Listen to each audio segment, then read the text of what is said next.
Bienvenue dans cette nouvelle vidéo de Contre-champ politique. Le rapporteur pose une question simple.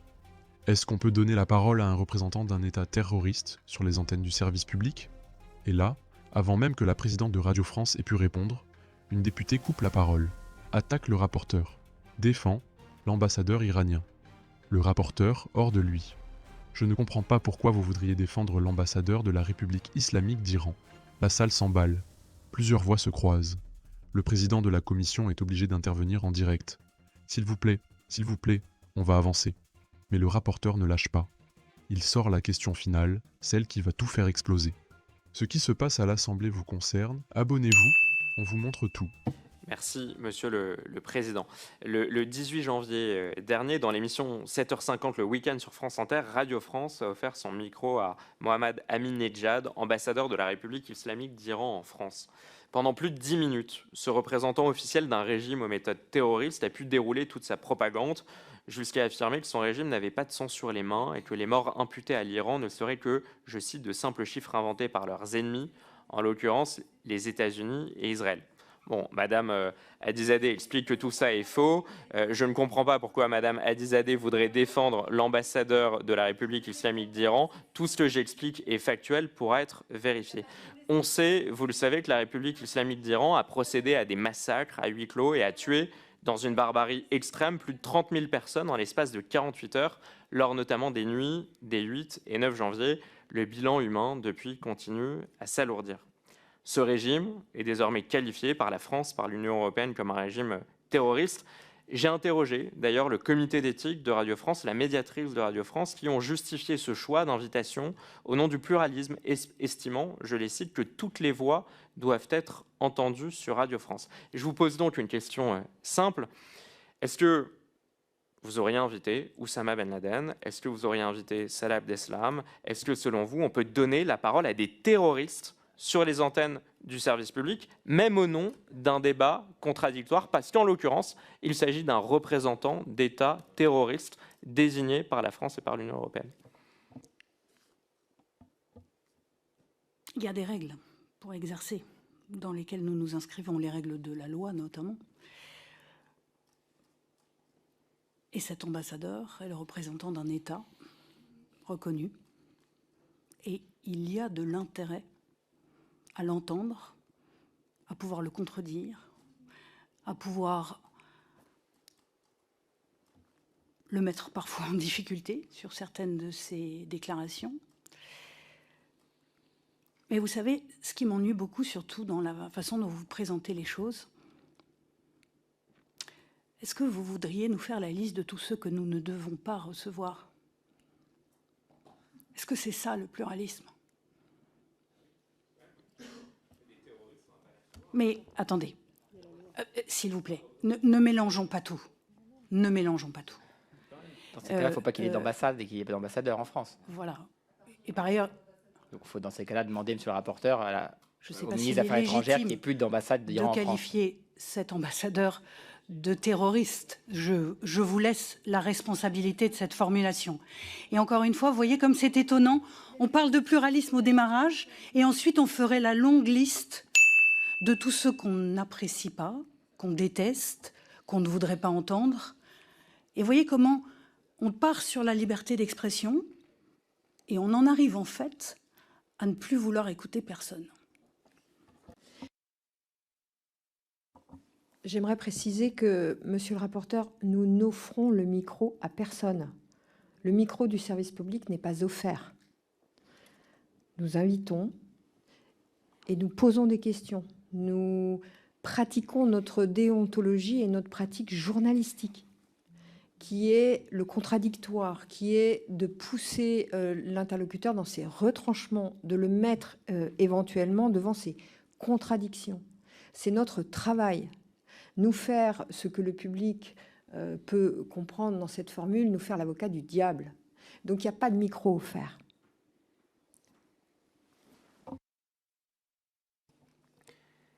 Pardon, mais vous expliquez que c'est peut-être ma vue d'esprit, mais c'est quand même un régime qui est qualifié de terroriste désormais par la France et l'Union européenne. Ce n'est pas une simple vue d'esprit, ce n'est pas un biais idéologique que je peux avoir quand je dénonce l'invitation d'un représentant d'un État terroriste, pourquoi est-ce que le service public de l'audiovisuel invite cette personne-là, alors qu'il s'agit délibérément d'un représentant d'un État terroriste qui en plus commet des massacres de masse de sa population, au même moment, plusieurs dizaines de milliers de personnes? Vous n'avez pas répondu à ma question. Pourquoi ne pas inviter dans ce cas, à l'époque, Oussama Ben Laden ou bien d'autres qui sont des personnalités totalement abjectes? Pourquoi avoir fait ce choix? Est-ce que vous l'assumez? Allez-y, madame, allez-y. Et peut-être que... Madame, s'il vous plaît, Madame Adizadeh, Monsieur le rapporteur, je vais laisser Madame Pigalle répondre. J'ai indiqué tout à l'heure au rapporteur un élément de précision, s'il vous plaît, Madame Adizadeh. J'ai indiqué qu'effectivement, alors j'explique. Attendez, s'il vous plaît, on va avancer. Il se trouve qu'on va avancer, s'il vous plaît. J'ai indiqué au rapporteur que l'ambassade, que l'Iran, Madame Adizadeh, s'il vous plaît. J'ai indiqué que l'Iran avait une ambassade en France et que la France avait accepté que l'Iran ait une ambassade en France et donc il y a un ambassadeur d'Iran en France. C'est pas le choix de Radio France, pardon, c'est le choix de la France. Il y a un ambassadeur d'Iran en France. Donc, Mme Pigalle, vous allez répondre. J'aimerais bien, si Mme Varami en est d'accord, parce que vous avez été grand reporter, enfin en tout cas vous avez été correspondante au Proche-Orient, peut-être pour répondre à la question au Moyen-Orient, à la question du rapporteur. Effectivement, quand on est journaliste, peut-être d'avoir aussi votre expérience de terrain, vous avez effectivement interviewé, j'imagine, interrogé des gens pour éclairer aussi le débat politique, pour essayer que les Français comprennent. Non, mais ça m'intéresse aussi qu'on puisse aussi comprendre ce que c'est le métier de journaliste. Et qu'effectivement, vous n'offrez pas votre micro, mais que vous interrogez, j'imagine, pour expliquer ce qui se passe au Proche et au Moyen-Orient, des personnes qui avaient effectivement commis des crimes, etc. Enfin, je pense que c'est pas donner un micro ou une tribune, c'est essayer de comprendre, de décrypter. Mais c'est pas moi qui vais faire la réponse. Mme Pigalle, je vous laisse répondre, mais j'aimerais bien que Mme Varamian, si elle est d'accord que le rapporteur l'accepte, puisse aussi répondre à la question de Monsieur le rapporteur. Je vous remercie. Je vous confirme que les micros restent dans les studios après le départ de nos invités. Les gardiens de la Révolution n'étaient pas classés terroristes au moment de l'invitation de l'ambassadeur dans nos studios. Et ensuite, vous dites, vous voyez, c'est deux critères différents. Est-ce qu'ils sont classés terroristes? Et puis, il y a un autre critère qui est, vous vous rendez compte, ils se sont rendus coupables de massacres. Alors, dans l'ordre, je voudrais vous dire, qui vous a fait part de ces massacres? Qui travaille jour et nuit pour essayer de recouper les informations et pour savoir ce qui s'est joué alors que tout est fait? Et tout est organisé par ce régime pour que nous ne le sachions pas, pour que nous n'arrivions pas à reconstituer cette situation. Merci aux journalistes qui font ce travail. Et ensuite, précisément parce que nous savons que cela s'est passé, alors il était non seulement utile, mais il était urgent de pouvoir s'entretenir avec l'un de ceux qui incarnent ce régime pour pouvoir lui poser ces questions. Donc vous auriez pu inviter M. Aboubacar al-Baghdadi il y a quelques années, exactement dans les mêmes conditions, tout en documentant les massacres qu'il commettait. C'est le sens de la réponse que vous avez apportée. J'essaye de donner un peu de profondeur et des comparaisons. Pourquoi l'ambassadeur du régime terroriste iranien est invité? Est-ce qu'il y a d'autres comparaisons? M. Aboubacar al-Baghdadi, est-ce qu'il aurait pu être invité notamment au micro de France Inter? Vous savez, j'ai été, Monsieur le Président l'a rappelé, la rédactrice en chef du journal de 20 heures. J'ai travaillé avec David Pujadas pendant 3 ans. La question s'est posée quand nous avons souhaité interviewer Bachar el-Assad, qui à l'époque était accusé d'avoir massacré sa population. Nous sommes allés. Alors, je n'y suis pas allée personnellement puisque le visa m'avait été refusé par les autorités, mais David Pujadas était allé à Damas interviewer Bachar el-Assad, accusé de crimes de guerre, de crimes contre l'humanité, contre son propre peuple. Je crois que cette interview était éclairante sur l'actualité. Je pense que, évidemment, la loi nous impose de ne pas diffuser d'appel au meurtre. C'est la loi. D'appel à des actes terroristes, c'est la loi. Mais interviewer des personnalités, des dirigeants qui mènent des politiques contestables, questionnantes, c'est le métier même de journaliste. Et puis, puisque, Monsieur le Président, vous parlez de mon passé de grand reporter, j'ai eu l'immense honneur pour le service public de la télévision d'aller sur des terrains de guerre, que ce soit l'Ukraine, que ce soit le Proche-Orient. que ce soit l'Irak aussi. Je suis allée à des endroits où personne ne va en dehors des journalistes. Nous prenons des risques pour ça. Oui, j'ai rencontré des terroristes. Oui, j'ai rencontré des gens qui avaient du sang sur les mains. Bien évidemment, j'ai rencontré des militaires, j'ai rencontré des prisonniers de guerre, j'ai rencontré toutes sortes de personnes, des gentils, des méchants.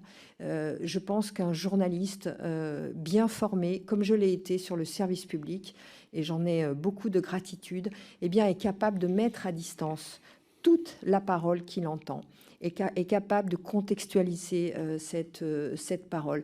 J'ai, pendant 3 ans, couvert le conflit israélo-palestinien, conflit difficile s'il en est pour les journalistes, et j'ai, je pense, su faire mettre à distance chacune des paroles que j'entendais de chaque côté. C'est ça le cœur du métier de journaliste, et c'est ainsi que nous pouvons délivrer la meilleure information possible auprès du public. Merci. Vous avez bien fait de rappeler, mais je sais que le rapporteur en est d'accord, que effectivement, c'est aussi les journalistes du service public comme du privé d'ailleurs qui, sur le terrain, les reporters de guerre, permettent aussi qu'on documente et qu'on puisse, nous, Français, Européens, avoir des informations sur la barbarie qui se déroule dans le pays. Et si le rapporteur est d'accord, je lui propose de venir avec moi au Grand Prix des reporters de guerre à Bayeux, qui se trouve dans mon département et qui, chaque année, rend hommage aux reporters de guerre de ce pays, service public comme audiovisuel privé, parce qu'il n'y a pas, dans notre pays, il y a les deux, qui permettent aussi d'éclairer les grandes guerres et les grands conflits de ce monde.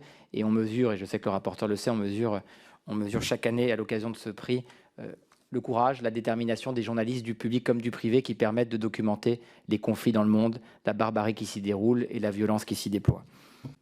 Merci, Monsieur le Président. Je pense malgré tout qu'il y a une différence assez fondamentale entre votre mission louable, honorable, qui est de documenter les crimes de masse et de guerre partout dans le monde, et celle de donner la parole à leurs coupables, à leurs responsables. Je pense qu'il y a une vraie différence fondamentale dans l'exercice de vos missions, et c'était d'ailleurs toute la raison des questions que je me suis permis de vous poser. Dites-nous en commentaire ce que vous en avez pensé, et abonnez-vous pour ne rien manquer des prochaines séquences parlementaires. À très vite sur Contre-champ politique.